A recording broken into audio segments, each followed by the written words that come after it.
একদিন সকালে আকাশ ছিল একদম নীল, রোদ ঝলমলে, বাতাসে হালকা ঠান্ডা। গায়ের এক পুরনো বটগাছের ডালে বসেছিল দুই কাক, কালু আর মালু।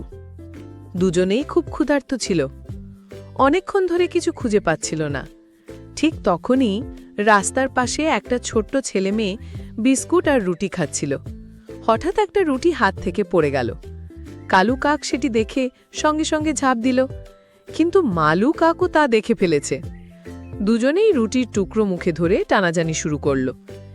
এইটা আমার, কালু চিৎকার করে বলল। মিথ্যে কথা, আমি আগে দেখেছি, মালু জবাব দিল। ওদের টানাটানিতে রুটিটা ঠিক মাঝখান দিয়ে আটকে গেল, কেউই ছাড়ছে না। তখন হঠাৎ ওদের সামনে হাজির হলো এক চালাক বানর। গাছের ডালে ডালে লাফিয়ে এসে বলল, আরে আরে, কি হচ্ছে এখানে?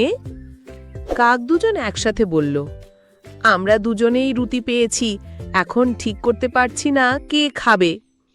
বানর কিছুক্ষণ ভেবে বলল, ঠিক আছে, আমি তো ন্যায়বান বিচারক, আমি রুটিটা সমান ভাগে ভাগ করে দেব।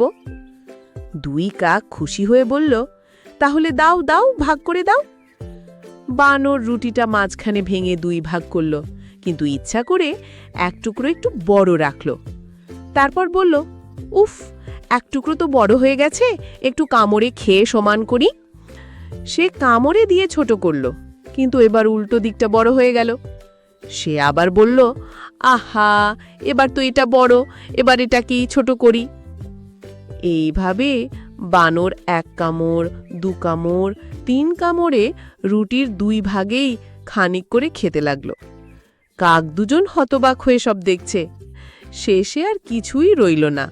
বানর হেসে বলল, আহা, এখন দুই ভাগ একদম সমান, কিন্তু দুঃখের কথা, ওগুলো আমি খেয়ে ফেলেছে।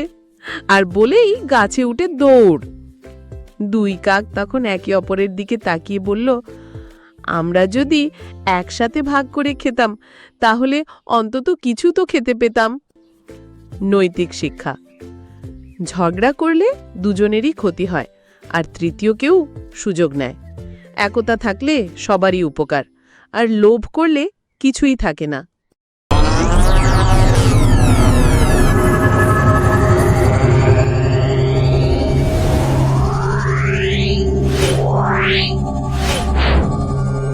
Yeah.